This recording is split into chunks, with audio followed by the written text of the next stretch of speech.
the West Puget Community Connection Podcast. This is where we learn about the people of our community. We learn what they do, and more importantly, why they do it.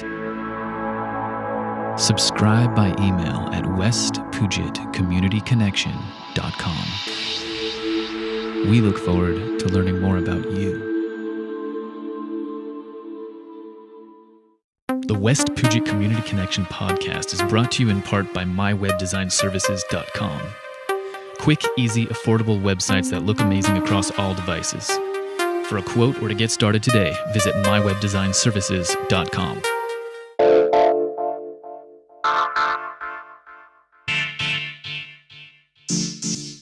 Welcome to the West Puget Community Connection Podcast, where we learn about the people in our community, what they do, and more importantly, why they do it. Our mission is to stimulate community engagement by creating a sense of community and rapport. We do that through interviews and storytelling with locals. You can listen to the podcast for free with unlimited streaming on our homepage at westpugetcommunityconnection.com. Contact us if you're interested in advertising or being featured on the show. And now, without further ado, we bring you this episode of the West Puget Community Connection Podcast.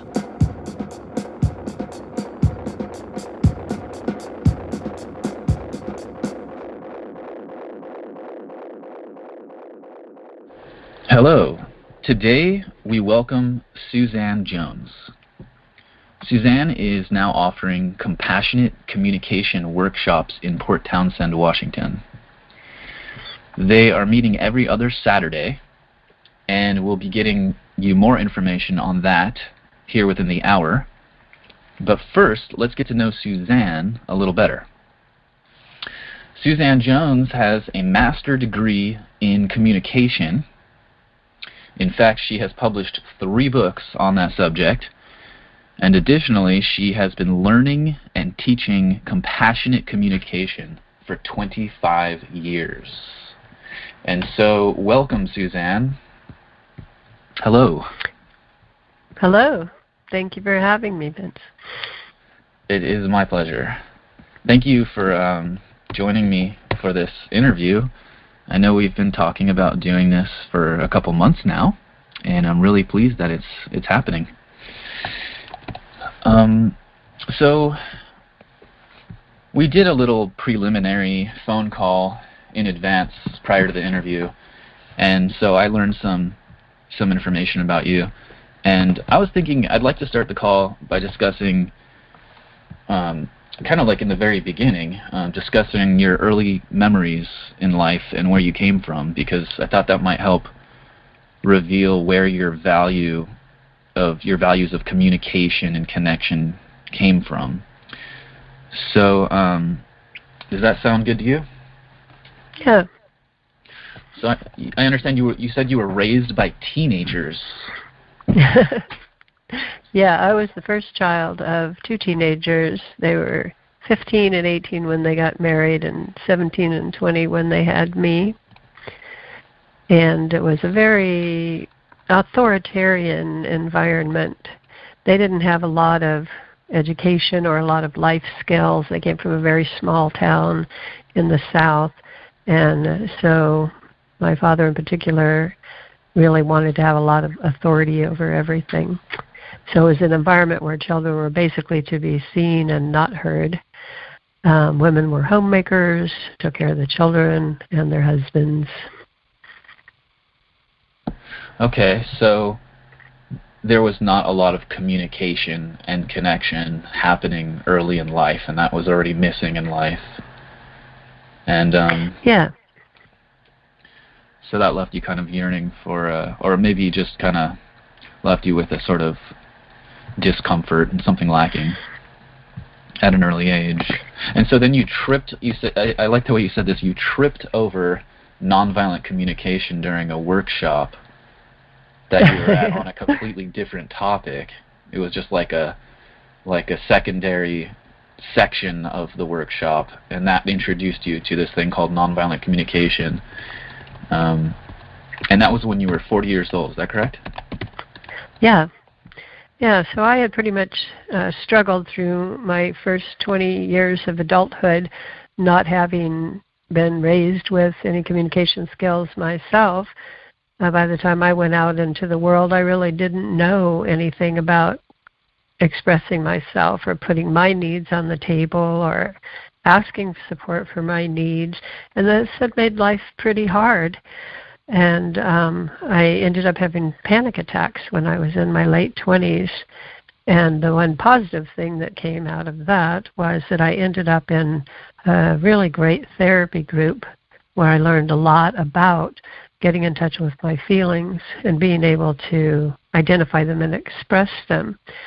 But that wasn't all there was to it either, because I'd learned to identify and express my feelings, but I didn't necessarily know how to do it in ways that other people could easily hear my feelings, especially if I was angry or something like that. So when I ran across nonviolent communication at this workshop that, like I say, was on a completely different topic, that was the bridge for me. And I just fell in love with it immediately, and I've been very much involved with it ever since.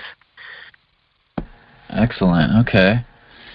And so you saw that people were connecting in a way that you had not seen. You were witnessing human connection in a way you had never seen it before, and people were really being heard.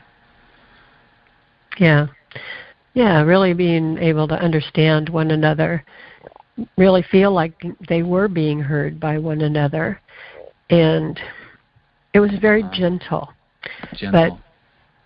but strong, and very peaceful, but not like being a doormat to everyone. Right. So it was a way of learning to actually put my needs out there, get my needs met, without having to be a doormat, and at the same time without arguing or giving in or compromising. So it was really pretty interesting stuff for me.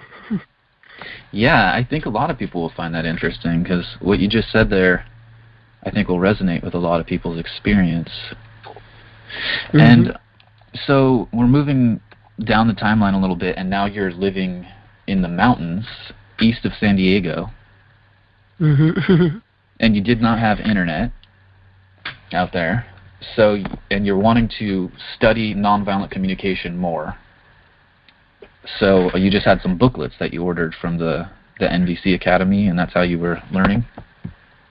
Yeah, I was fortunate that about the time that I did find it, it's called nonviolent communication and also called compassionate communication. I just want to make that clear. A lot of people find the nonviolent communication a term that they're not really comfortable with, because none of us like to think that we communicate violently. And it's really about how to stay in dialogue long enough with other people to hear one another enough so that that compassion in you does rise, and you do want to, help one another get needs met. So anyway, right about the time I had gotten involved, he was just beginning to put things into booklets and books. A lot of people were encouraging him. Marshall Rosenberg was the man who developed it, and he had been working on it for a few decades at that time. A lot of people were urging him to start actually publishing books and, get some polished kind of things out there, because they're saying, you're getting older, you need to get this stuff out there. And he was very resistant to this idea, but he was just beginning to do that. So I was very fortunate that I could order the books from the main organization, the Center for Nonviolent Communication, and they had also some CDs and things like that. So I was able to learn that way. And then I was also fortunate because I was in the mountains east of San Diego, and San Diego had a pretty big community that was working with nonviolent communication, and so Marshall visited San Diego a couple of times a year at least, and so I was able to go to some of his workshops and actually learn from him in person.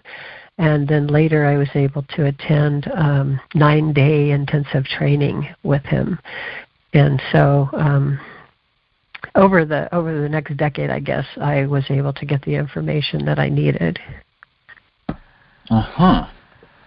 And you were really captivated with the efficiency that these skills are bringing into your life. It's like you had expressed to me that your life was getting easier because you had this ability to self-advocate and understand the needs of others and cooperate in ways that you previously had no idea about. Is that right? Yeah, that's definitely true. And even far more than the efficiency around being able to communicate easily with people was this very deep connection that I was making with other people that I'd never been able to make before. Because when we really are truly hearing one another, and we know that that other person is hearing us, it just connects us in a very deep way. We see the common humanity that we have, and it's very moving, very moving. Still to this day, you know, whenever I'm involved with people and I'm helping them get through those 4 steps for learning and the same 4 for listening, helping them get through that, then they just make this connection. All of a sudden, I'm still very moved and often even a little bit teary because it is just beautiful to see humans connect that deeply and that well with one another. Yeah. Yeah, I know exactly what you're talking about because I have a bit of experience with compassionate communication, and I've experienced those moments of clarity.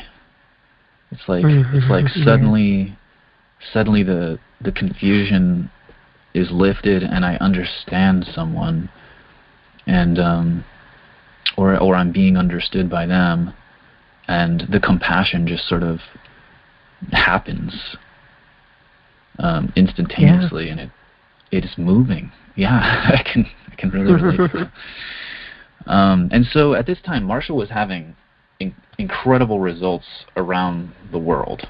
His information was he was going from venue to venue all around the world and doing all sorts of neat things.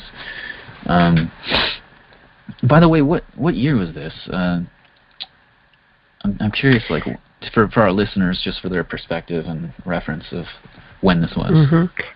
Okay, so I initially got involved in 1994, and I want to say that Marshall's passion actually was education, and he wrote some books early on, I mean back in the 70s, even before that, talking about education, creating what he called partnership-type relationships with teachers and students, rather than the typical hierarchical relationship that is often happens in schools. But he did eventually get really drawn into a conflict resolution part of it because it does prevent conflict, and it certainly does help people get to a place where they can hear one another and resolve conflict. But after the whole post-colonial, in the post-colonial era where everybody was, suddenly on their own, all these different tribes were on their own, and they were having trouble getting along with one another. He got very much involved with that, probably for about 10 years, I would say, between about 1994, 95 through 2005. Okay. And so here you were in the hills east of San Diego, which I'm familiar with. I come from Southern California, and that's like right. Julian, like the Julian area, is that right? Yeah, that is where they're growing apples, and it's a pretty place to be. So here you are living in this beautiful place, and life is getting more comfortable for you. You're having more peace and power, experiencing deep connection. Life's pretty good. I understand that at that time you were living mortgage-free, retired. Life was pretty good, and then all of a sudden, you turn on the news one day, September 11th, 2001, and you're seeing this terrible thing on the news is what happened, and this inspired you in some way. Is that right? Yes, yeah. Well, watching the news day after day and hearing the rhetoric that was flying all around the world, I just started thinking a lot about the nonviolent communication and realizing this is a very important scale and very important concepts. Besides the actual guidelines, there are some very unique underlying premises to it that help us make that deep connection.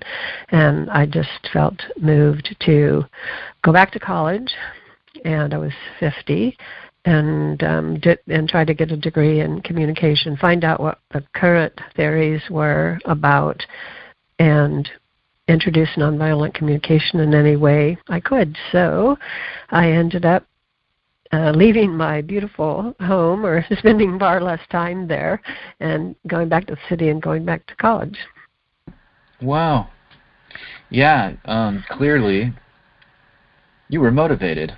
Here you are at 50 years old. You decide, I'm going to go back to college. I'm going to find out what the current theories around communication are and make this contribution wherever I can. This thing that's working so well for me and that I see is missing in the world. And you spent 8 years in school, and that was all in San Diego? Mm-hmm. And you earned your master's?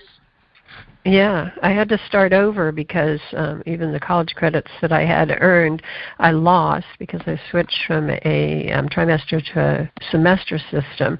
So I essentially had to start over, and so it took me 8 years total to get through the I started at the junior college, and then a few years later I moved to the university, and then I ended up going to grad school.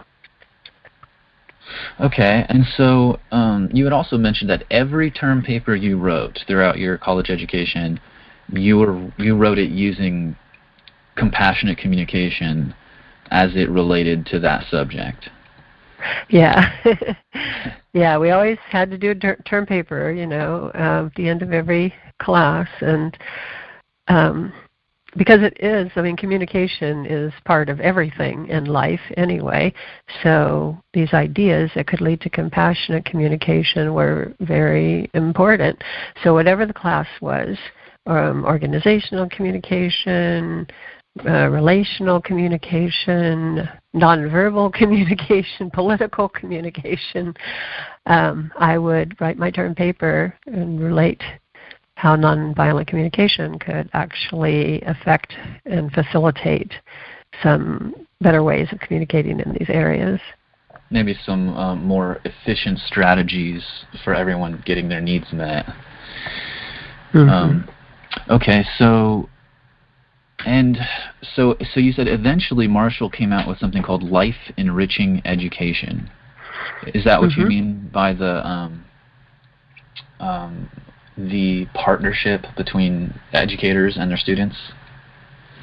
Yes, this is when I got to the university level, and he came out with that book, and I wanted to read it so badly, but I had no time whatsoever, and so I ended up in I forget the exact name of it, rhetorical criticism class, where you actually do critiques on various types of rhetoric.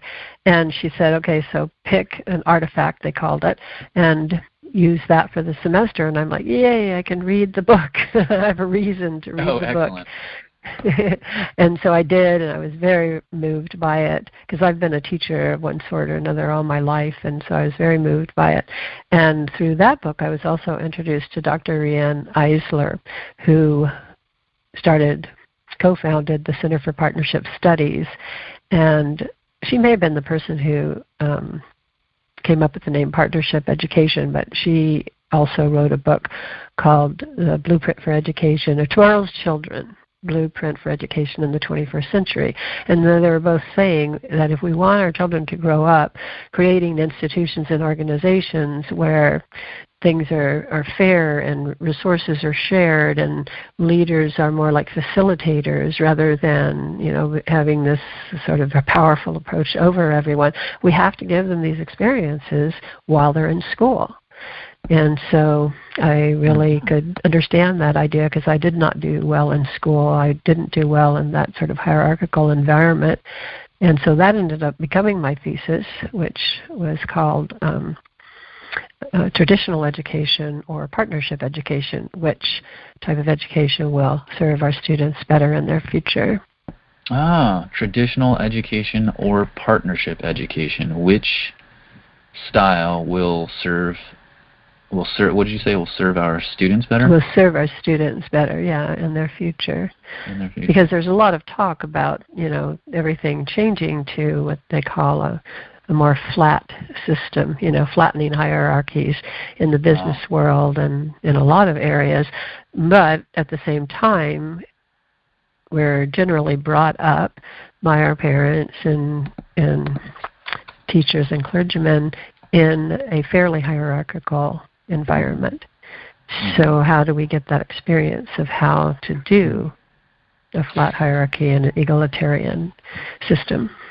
So at this point in the interview, it's clear to me that the contrast here is between the one way, what we call domination culture, where one person will be like an authority figure because they're older and they think they know more, and they're basically telling other people what to think and how to think and what to do.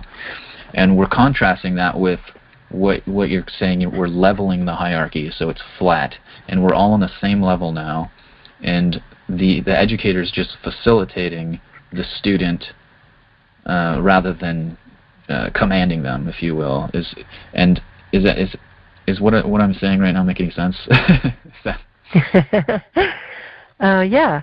And there's a certain distinction to be made that if a person has acquired more knowledge and more information, then they do have expertise. And so if they share that expertise openly and, don't use it in any way to repress another person or change their behavior or anything like that, then that's fine. But if it becomes a situation where they're using it in a power over sort of way with other people, especially young people, well, even adults as well, nobody really feels comfortable in that kind of a situation. It can impede learning. And there was a lot of evidence back in the 80s and 90s about that, and so I did a lot of research for that in my thesis. And I feel a little nervous just talking about this openly because teachers are, I have so much respect for teachers. They take on so much and get, so little in return in so many ways. They get into it because they want to, help people grow into beautiful people and to give them the information that they need. And so I really, appreciate so much what they do. Right. And have some experience teaching myself as well. But our system is such that, and it's not just an educational system, it's the whole system. Our master narrative, so to speak, the story we tell ourselves, says that without domination nothing would ever get done, Yeah. And so there is that distinction. Okay, we're hitting some really important stuff here. I mean, this is something that's really important to me too, coming from. Well, it's important to everyone, but I just get so fired up. I'm filled with emotion when I think back to my high school experience and junior high experience, and how much resentment I had towards my teachers and the whole environment, and how much it hurt me and how it affected me. And, ever since I left school, I've always wanted to make a difference, and I just didn't know how. So this is exciting for me to hear you discussing this and how you pursued this, getting a master's in it, and coming to understand a solution for the problem, and going out into the world and trying to do what you can to make improvements. So moving forward, you said after I went out into the world with this information, you happened across the Occupy movement. Can you tell us about that experience? Yeah, I was involved in an international nonviolent communication community, but actually with some people in North Carolina who were able to go to New York when this happened. They were very good at what they did. They really knew and understood the whole NBC process and the underlying premises. And so they were trying to set up a situation where people who knew how to empathize with people under a lot of stress could do that and help them. But what ended up happening was we set it up as teleconferences, and nobody was coming to the calls. We didn't know why. Well, I just happened to have an NBC acquaintance who was living in New York at the time and got very involved in the Occupy movement. And he said to me, they don't know what you're offering, they don't understand what it is, and they don't even know they need it. So that's why they're not coming to the phone calls. Oh, okay. So I said, all right, what do they want? Tell me what they want, because we certainly want to help. And so we ended up, as a result of that, doing a daily phone call for about 4 or 5 months, and then continued with some other supporting groups for another several months after that, where people could come and talk about their experiences or bring their conflicts to us, and we were able to help them in resolving those conflicts and connecting with those other people in a very compassionate way. Okay. So, there were various trainers and experienced people on the phone, empathizing with people's conflict and trying to help them get their needs met. It sounds like.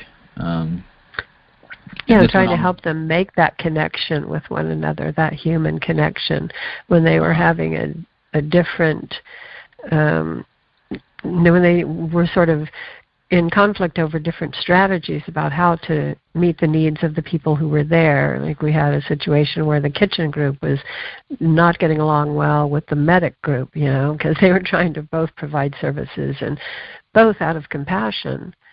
But they had different strategies. They ended up in conflict over those strategies. So we were able to do role plays and help with that sort of thing. Okay. And so this went on for 7 months, every day, phone calls and training? Yeah, every day, 7 days a week. Let's see, I think we got in October, November, December, January. I think it was about mid-January that the police came in and started basically tearing everything down. But then there were groups who were not at encampments, but they were still working together. In Canada and all around the U.S. And so the phone calls continued even though the encampments had been taken apart. So I'm curious at the moment, during this 7 months that you're doing these phone calls and you're dealing with these people's conflicts, what it was like for you, like what that was like for you, like what it felt like, and what kind of experience you had on the phone in these situations. It was hard, it was exhausting, and it was really, really moving, because they were there in real circumstances that were often quite dangerous to them, and often came to the phone very angry, and that required a lot of energy to be able to stay there and stay present with them. I remember one call where this young man went on for 45 minutes before I ever managed to get a word in edgewise. Wow. He was so upset, So triggered, so on a roll with his anger, So he really needed someone to hold space and be present with him for a while before he was, and know that he's been heard in all these ways before he was going to be able to hear anyone else. Yeah, exactly. We had another really interesting experience with a man who was there. He had been a Vietnam vet, and he had done a lot of protesting, and because there were a lot of people, of that age group there as well. And so he came to the call, and we'd always explain in the beginning, well, this is what we are here for, this is what we do to try to get people to connect and share their feelings and their needs. And he said, well, in all due respect, that's not going to work. And So fortunately, with my NVC training, I didn't argue with him. I just said, okay, I hear that. You think it's not going to work. And so I'm just wondering, would you be willing to hang out on the phone for a while and just see what we do? And if you don't like it and you want to leave, that's great too. And so interestingly, within half an hour, he had a lot of empathy from the other people on the phone, not just the trainers, but the people at the Occupy movement. And he was thanking everybody for their compassion, and it was really very moving. Wow. Huh. Yeah, I wish I could listen in on that phone call. So you went on to write some books. Mm-hmm. I wanted to... Sorry, go ahead. Oh, I was just asking if you could tell us about it, the books you wrote, the titles, and what they're about. Yeah, okay. So because I had this background in studying communication theory as well as the nonviolent communication studies and experience, and because after my childhood I ended up in Gestalt therapy for several years, I learned some very interesting things there about communicating my feelings to other people. I really wanted to write some books, and the first one I wrote was called Handbook for Communication in the 21st Century. And so there are several MVC ideas in there, but more that I brought in from my own experience as well. I later wrote a book called Expressing Feelings and Needs in the Workplace to create connection and collaboration and trust. And that book I've actually used quite a bit when I do workshops around town. And then this is funny, my thesis supervisor, who was willing to take my ideas on, is still struggling with it, but when I did my thesis defense, he said at the end, well, I'm sure you've learned a lot, as have we all. Because we had a very interesting relationship during those times. He was a very hierarchical type person. He was accustomed to being in charge and creating everything, the curriculum, everything for everyone. So that was very interesting to do that. But then he also said, I think you have to make this into a book. So I have, and I'm still struggling with getting all of the footnotes in order, but that book has already been seen by a few people and will hopefully come out this summer. Oh, so now you're talking about the book that was based on your thesis, right? Yeah. And do you have a title for this book that's going to be released this summer? Yeah, that's the one that's called Traditional Education or Partnership Education. Oh, okay. Yeah. Okay, great. So, so we look forward to that coming out. And where are people going to find these books, by the way? Where would they get a copy of your books if they want to read them? Well, I'm basically sending them out PDF at this point due to wanting to do certain kinds of alternative economies. Wasn't able to afford to just keep printing them out. And so it occurred to me I can really just send these to people PDF. And so that's what I'm doing now. So they can contact me at my email and I can get it to them. Okay. And then they can always print a PDF if they want a physical copy. Just take over to a local print shop and now they have a book in their hand. Yeah. And would you like to share your email address at this time, or do you want to do that at the end of the call? Or let's do it both. Okay. What is your email address? Okay. It is Suzanne J, SUZANNEJ, at ymail, YMAIL.com. SUZANNEJ.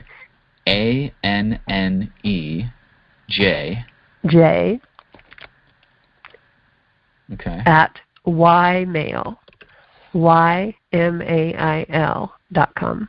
Okay, there we go. SUZANNEJ@YMAIL.com.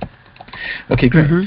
And so anyone who's listening who would like to get a copy of Suzanne's books, you can send her an email and request any of these titles and work that out. Now, let's see. I have a note here that you also intend to write another book, and I really like the title. Yes.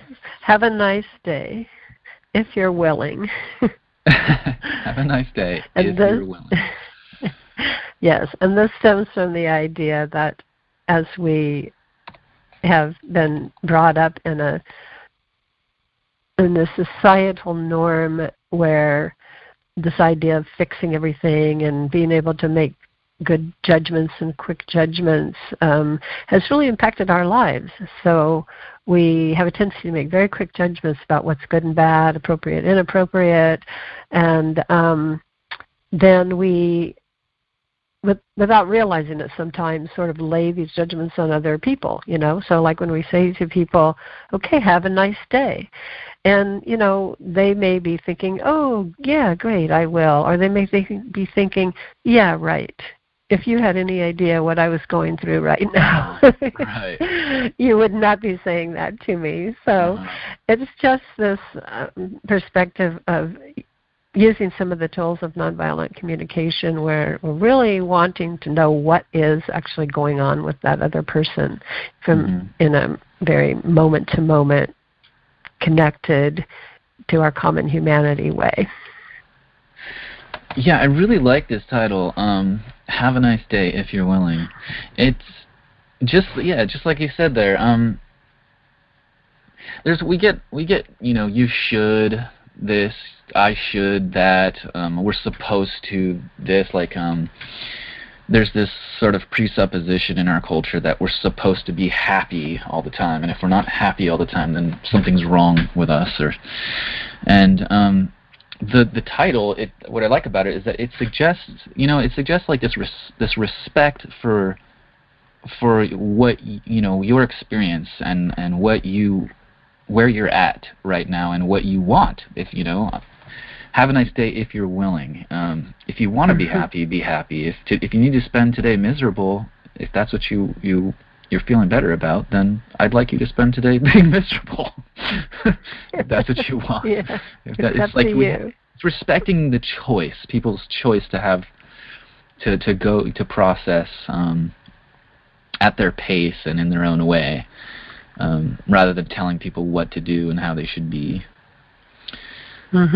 So it's just that respect. I really like it. It's just suggested right there in the title, if you're willing. Yeah, and Marshall said our autonomy is our most precious need, and yet it sets up a bit of a dichotomy in this, you know, within this master narrative, as I like to call it, that everything can be fixed, everything needs to be fixed, that we're really not operating at our best human capacity if we can't figure out how to fix things, you know, and right. So we have this dichotomy going, which I actually experience a lot because I'm in so much touch with this on a regular basis. This idea of wanting to have be really heard for who I am and what's going on with me, and have my autonomy honored, and at the same time, you know, in a world where if people say, how are you doing? And I say, oh, I don't know, I guess I'm all right. And then somebody might say back to me like, well, you know, have you tried this? I'm sure that this could work for you, and then you could be happy. You know? Right. And we do this to one another. I do it even with all these years of studying, because it's such a habit, it's so ingrained in us. I will do that to other people and then think, well, I wish I hadn't done that. Yeah. And do you think that maybe that's also a reflection of a genuine human value of compassion and our desire to contribute to people's fulfillment, and we just don't really know how to go about delivering that very effectively? Yep, that's a very good point, because it does stem from compassion. And this what I love so much about nonviolent communication is it teaches us how to express our compassion in ways that do honor everyone's autonomy, ours and theirs, in the various things that it addresses, like how to handle anger and how to hear when people are talking to you and they're not expressing feelings, but they're just angry and they're just saying, whatever is on their mind. How to listen by hearing what might they be needing that's leading them to be using this tone of voice or speaking this way to me. And there's a lot of ideas like that in it, which do allow us to not only honor other people's autonomy, but honor our own at the same time. I love what you just said. When you said it's a way of expressing our compassion while also honoring people's autonomy. Mm-hmm. And then at the end you said, and honoring our own autonomy at the same time. Man, that really just filled me up. That came full circle. That was like, that resonated with me in such a, I don't know, that just really resonated with me, and it felt good to hear you say it, because that's what I'm experiencing. Mm-hmm. You put it into words. We get to express our compassion. We get to make a contribution to someone else's well-being in a way that also is respecting their autonomy, we're honoring their experience, letting them move at their own pace in their own way, and being and also being mindful of our own experience at the same time and our own autonomy. I don't know, it resonated with me anyways. Mm-hmm. Yeah. Yes, I understand. And the interesting thing about this is, although there may be a few more steps than what we usually use, it is way easier than what we usually do. It's so much easier to just empathize with someone than it is to figure out what's wrong with them, figure out what they need, come up against their resistance if we give them advice and they didn't really want advice. That's what we do, and it's hard. Whereas just being able to really honor what's going on for them and feed back to them what we're hearing them say is very connecting and way easier. Yeah, that's right. And I'm really excited to shine a light on that, a spotlight on that truth there, is that practicing this process that you're talking about of listening, being, holding space for someone and allowing them to be heard, and being present with their experience, and then when they are ready, bringing their needs into clarity, helping them see what they're needing and allowing them to make their own choices about how they want to meet those needs. This feels good. It feels good to do it. It works really well. It's very efficient. And when you contrast that with this other thing that we've been doing, that we're in the habit of doing, which is, looking for what's wrong with someone and trying to tell them what they should do to fix themselves, and running into, their defensiveness and their resistance. I mean, it's two different worlds. It's like this one works and that one doesn't. This one feels awesome and that one feels like hell. It's really hard, yeah. Yeah. So for people out there who haven't been introduced to compassionate communication and haven't experienced this kind of connection and what we're talking about, I really want to encourage you, if you're willing, if you want to either pick up a book or go to a workshop or however you like to learn. If you're curious, I can say from my experience, it's been life-changing. And I think it has something to offer all of us. I think it's something that we can all benefit from, being exposed to it and learning about it and giving it a try. And I mean, you've been teaching workshops for a long time now, and so you've probably had the benefit of seeing people sort of discover discover, like, oh wow, I never had that experience before. This is really helpful. This feels really good. And then taking that home and benefiting from it. Can you confirm that you've had that experience where you've seen people benefit from being introduced to this process and learning how to do it, like, over and over? Yeah, those are the words that came to my mind, over and over and over and over, and it's part of what I do, why I do the workshops. It's really, I just get excited and look forward to going, because it's really a beautiful experience. And we have a lot of fun, too. It might come out sounding very serious, but actually Marshall Rosenberg had a great sense of humor, and I learned that from him, and so I really do try to keep a sense of humor about it all. So we have fun as well as learn and experience. Yeah, and I've been to a couple of your workshops, and there's a lot of laughter going on around the whole room. Almost constantly we're laughing.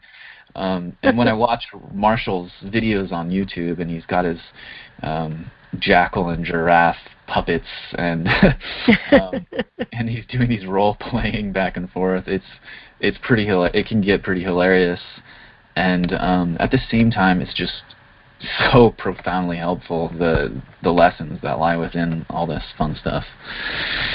So I guess the next on my notes here is to talk about the future.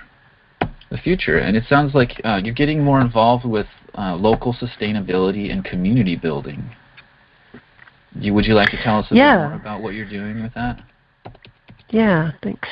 I found out about the transition movement before I actually got to Port Townsend. I was in Ashland for a short time, and this was started in 2006 by a man in the UK, and the idea was to wean ourselves off of fossil fuel by building local sustainability into our communities, trying to set things up where it was easier to get to the things that we need.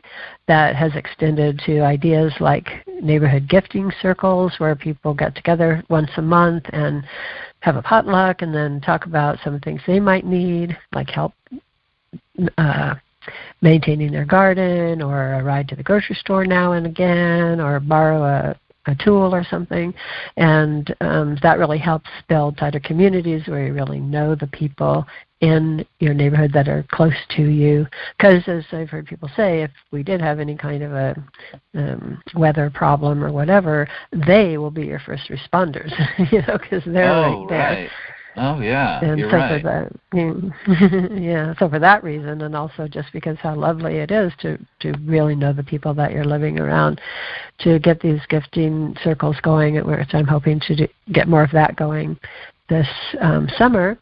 And I have an art partner, and we have created a thing called the Intergenerational Art Movement. And in the summer, at least once a month, we have an intergenerational art happening over at Chester Square, which is up there on Lawrence Street, near Aldrich's, kind of catty corner from Aldrich's, in that courtyard there, bringing people together, all ages, all generations, to draw and paint together. We're going to start some intergenerational singing, because all of this helps sustain us. It gives us joy when times are going well, and it's going to sustain us if we ever have any problems that we have to deal with as a community. So then my partner and I ended up getting involved with Local 2020. That's been around since 2006, basically working on building resiliency in the community. And we are now one of their action groups, and we're called Resiliency of Heart. And so now the workshops for NBC and the gifting circles that we're going to be working on, and the intergenerational art happenings, are all under that umbrella of Resiliency of Heart. And this is basically the whole idea, is just to try to introduce people to one another and bring everybody together to be creative together, get their needs met, as many as possible, and become a much more tight-knit community. Excellent. Okay. That sounds neat. It's like you're really putting your values into action. That's what it sounds like. You're really putting your values into action here in the community, creating connection, intergenerational connection, neighborly connection, and this is going to produce sustainability. This is going to move us in the direction of, like you said, in more joy in the good times, and if there's ever a terrible incident, then a solar flare or whatever, your next door neighbors are going to be your first responders. So having that connection in place in advance, we're going to have more sustainability. We're going to be able to turn to each other for support. We'll know, yeah. And so, well, that sounds really interesting. That's the Resiliency of Heart Action Group. And the website, if anybody wants to get, if you're in the Port Townsend area and you want to get involved with the Resiliency of Heart Action Group and the intergenerational art movement, I think there's a calendar of events, if I'm not mistaken, on the Local 2020 website. Is that right? Yeah. So the and website you can just put Local 20. Oh, go ahead. You've got it there. No, actually, I don't. Do you? I do. It's in my head. Okay, so if you just Google Local 2020, actually L2020.org, it will come up, and there are 10 or 12 action groups under Local 2020, all very interesting and addressing different aspects of community resiliency and sustainability. So you can click on any of the icons, and that will bring up the information about those groups and how you can get involved. Because they're alphabetical, we're kind of far down the list in the R's, but it talks about the things we've done and the things that we are going to be doing. It actually needs to be updated a little bit right now, so we're going to try to get to that next week. But it gives I have two emails, actually. The other one is on the Local 2020. It's called watercolorsusie at gmail.com. So you can get to that one or use the one that we gave earlier, SuzanneJ@ymail.com, to get in touch with me about any of these things. Okay, great. Great. And now I'm pretty excited to introduce our audience to the opportunity that is your workshops here in the Port Townsend area, and when those happen and what those are and how they can get plugged in, how they can attend. Can you tell us a bit about your workshops and invite the community to get involved? Would you like to do that? Yeah. At this time, we have just finished our second semester, so to speak. We had one group in the fall and winter and another group in the spring. And we just had our last workshop. But what we're going to be doing this summer is bringing all those people together. There's about 30 to 40 to practice. So if you see us, around town at Aldrich's or Chetzemoka Park or whatever as this big group, and hear us, saying, well, how are you feeling? What are you feeling? What need might be? Then you'll know right. It's us. And anyway, we're going to do that during the summer. And if you have had any NVC experience, please contact us and jump in on those practice groups, because that's what they're for, just to keep practicing. And then next autumn, probably it's late September or October, I'll start a new semester of the workshops. And I do them over at the Unitarian Universalist Fellowship over there on San Juan Avenue. And we usually do about 5 in a series, so you can really get to learn the underlying premises and get some practice. And then we'll do one in the fall and another one in the spring of next year, too. All right. Well, personally, I've got some excitement in me hearing about the summer practice groups. It's like you're going to go out into public and talk feelings and needs in the park or wherever. That's pretty exciting for me. I like the idea of this very powerful process being brought out into the community in a public environment like that. That's really neat. And also the workshops you're holding in a nice sort of a more private environment, people can get introduced to the process and have their first experience giving it a try and benefiting from it themselves. So thank you. I want to say thank you. I feel really grateful for what you're doing in the community. Obviously, we share a lot of the same values in terms of connection and community, and so thank you for what you're doing, bringing connection to the community. You're very welcome. And interesting stories. You have some stories? Well, we were able to do. Do you want me to talk about those now? Yeah, I'd love to hear decide where to put them. Sure, I'd love to hear some stories. Some stories of experiences you've had. Yeah, sure. Okay. Well, when I went back to school, because I was writing all my papers about this, of course my professors were hearing about it, whether they thought they wanted to or not. But I was doing these papers, and so I was thinking to myself, well, if I'm going to be talking about this and writing all this stuff, I'm really going to have to do this well. I can't just talk about it or write about it and then not do it well. So it was an excellent practice. Yeah, right. It was an excellent opportunity to practice for all those years. And I had this one professor who just really did kind of just tell everybody how everything was going to be all the time. And so while I was doing my thesis, I was in grad school, and I was over at this charter school where I had been doing part of it at a charter school, part of it at the university. And the people at the charter school changed the time of our training. And it was right in the middle of this professor's class. And so I didn't know what to do about it, but I went to him and I talked to him, and I said, this is what's happening for me. I need to be both places. Is there any way that I can do this by coming here, maybe skipping every other class, or, is there any possibility of this? And he said no. Well, one of the things about NBC is we learn not to give up on our needs, and not even to necessarily compromise on our needs, but to stay in communication until everybody gets to a place where everything is working well for them. So I wrote him an email, and I said, okay, how about this idea then? I was thinking, what if I missed the first half of the class but made it to the second half of the class? I was just trying to come up with alternatives. And he wrote me back, and he said, I believe I already told you no. So I said, okay.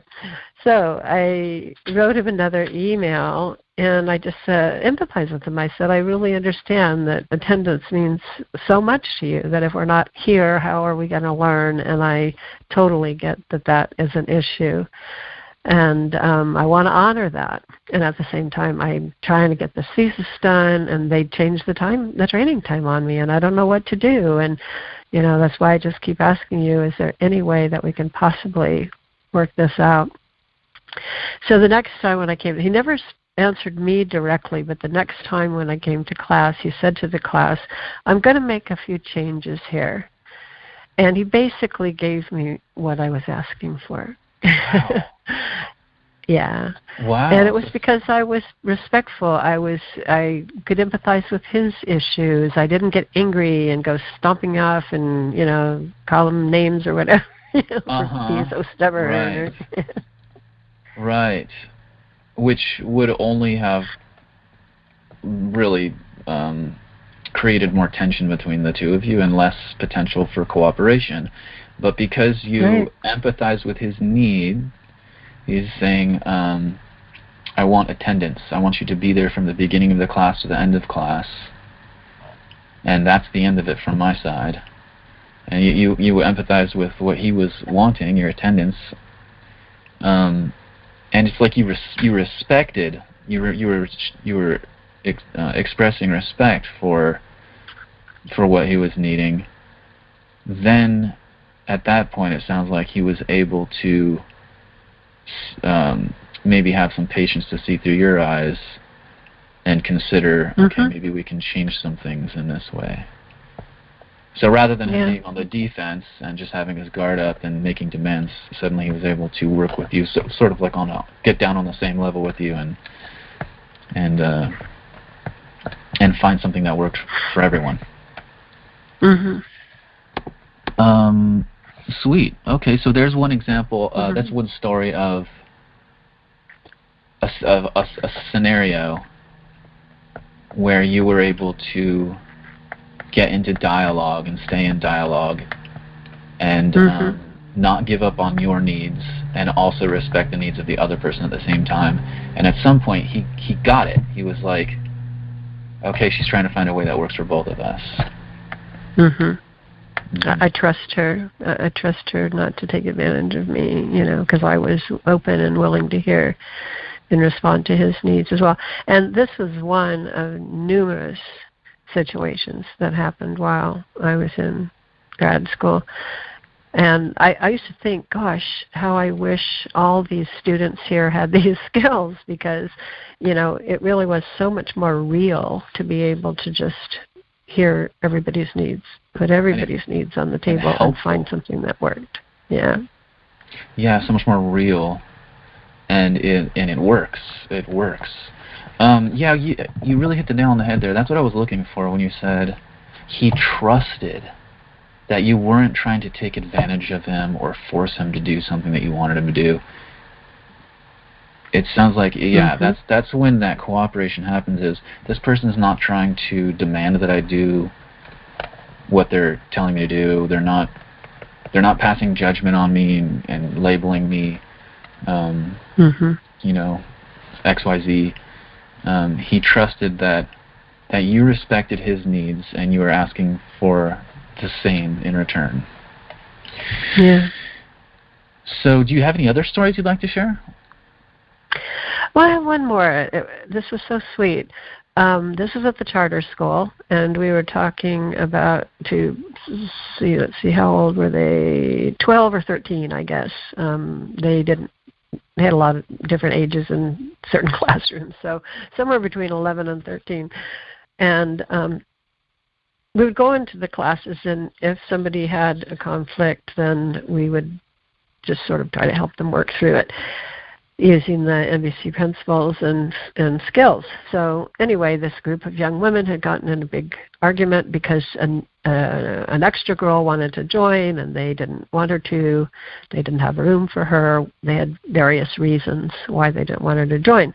And so we were trying to help them with that, and many of the young men in the room were saying, why is this an issue for you? Just let her in the group, or, just advising them, and in a bit of a put-down way, like, why can't you figure this out? It's so easy. And one guy in particular was really giving advice to this one girl, and she kept telling him to stop giving her advice because none of us really like advice anyway. And in fact, Marshall said, never give advice unless you get the request signed in triplicate, and then be very careful when you're giving it, because usually people just want, unless you get a request signed in triplicate. Signed, okay. Yeah, exactly. Yeah. Are you sure you want my advice? Are you sure you want my advice? You really want me to tell you what I think right now? And then if they say yes, okay, give a little tiny bit of advice. A little bit. If they trigger, if they trigger, go immediately to empathy. Right. Oops. Okay. So anyway, he was giving all this unsolicited advice, and feeling, pretty full of himself that why couldn't they just work this out and everything. So anyway, things got a little chaotic, and then finally, by the time we got everything calmed down again, I noticed he was sitting in his desk facing the other way, and just sitting there quite pensive, shoulders a little bit slumped, like he was really thinking. And then I heard him say, not to anybody in particular, but he said, I come from a family where there's a lot of violence. This could work. Wow. Wow, he was having a moment of he saw something he hadn't seen before, and he was realizing this could be really helpful. This could really work in environments like the one I came from, where there's violence and domination happening. This could really work. He realized this could really work. Wow, yeah. So I bet you're loaded with these stories. You probably just can't even remember them all. 25 years. Yeah. But it's what keeps me going with it. Yeah. So many beautiful experiences. Wow. It's, you know what it makes me think of? It makes me think of the time that gentleman said to Marshall, he said, "You know, Marshall, you are a very rich, rich man." And I kind of want to say that to you, Suzanne. You are a rich, rich woman. You're living a rich life. I'm just really glad that you've got to have these experiences, making these contributions to people's lives and getting to see the effect of it. I'm happy that you've got to have the fulfilling experience of doing that. Mm-hmm. Yeah. Oh, thank you. And I know you've had a few too, because you've been involved I'm not exactly sure how many years with NBC, but so I know you understand where I'm coming from. I do, yeah. 3 years. I discovered it 3 years ago, and that's when I read Marshall's book kind of obsessively. I put it on audio, and I put in my earbuds and went to work, and I listened to it over and over and over, and it was just the first time I heard it, I was like, oh, well, this is what I've been missing. This is why I'm so depressed. Now I get it. I wish I had been taught this a long time ago. And then it took a while before I was able to actually use it in dialogue and with others effectively, anyways. But immediately I started to see the shift happen from I can't communicate with anyone and I'm so confused, I don't understand anyone, to now I'm understanding. And the communication's getting better and better, and the solutions are coming easier and easier, and I'm feeling better and better I have this hope that I can navigate my way through life. I have this hope that I have this thing that I can just keep using, this tool I can keep resorting to no matter what the situation. I can keep that tool in my hand, just keep using it. Yeah. So, yeah, and I have seen the effects of it. It's helped me, and I've seen it help others, and so that's probably why I'm so excited to hear these stories. So, finally, do you have any requests for our audience? What are your needs currently? It sounds like you really want to create connection in the community and share this helpful information with the community. Do you have any other needs you'd like to clarify for our audience, and requests you'd like to make that might help you fulfill those needs? Yeah, thank you for asking. I think for me, mainly what I would request is to the people who hear this podcast to follow through and go on Local 2020 and look at the Resiliency of Heart Action Group and what we've got going on, and hopefully get involved. It's all very casual, and you can just drop by for an hour or so. And most of these cases, I think the workshops are 2 hours each, to really check it out a little further and consider joining us, because I do think it's all very valuable. We have a lot of fun most everywhere we go, and so come and enjoy it all with us and help us build this more resilient community together. So Great. Contact me by the emails and in touch. Okay. I'm really glad that you made that request, because I did not have the Resiliency of Heart events on my calendar, and I'm going to do that now. I'm going to go look for the dates and put that on my agenda, and I hope I can be there. I hope I can attend. So thank you for that request. And I'm going to go ahead and repeat your email address one last time for everyone so they can get in contact with you. And that is, the email address is suzannej@ymail.com. All right. Well, thank you, Suzanne Jones, for this call. I'm so grateful to meet you, to know you, and to have you in my life. And thank you so much for this call to share your stories with my audience. Thank you so much. You're very welcome, and I'm really appreciating you for reaching out to me. It's both a pleasure and an honor. Okay. Well, thank you so much, and I guess I'd like to end our call by asking you to have a nice day if you are willing. That's beautiful, thank you. Okay. Bye-bye, Suzanne. Thanks so much. Bye-bye.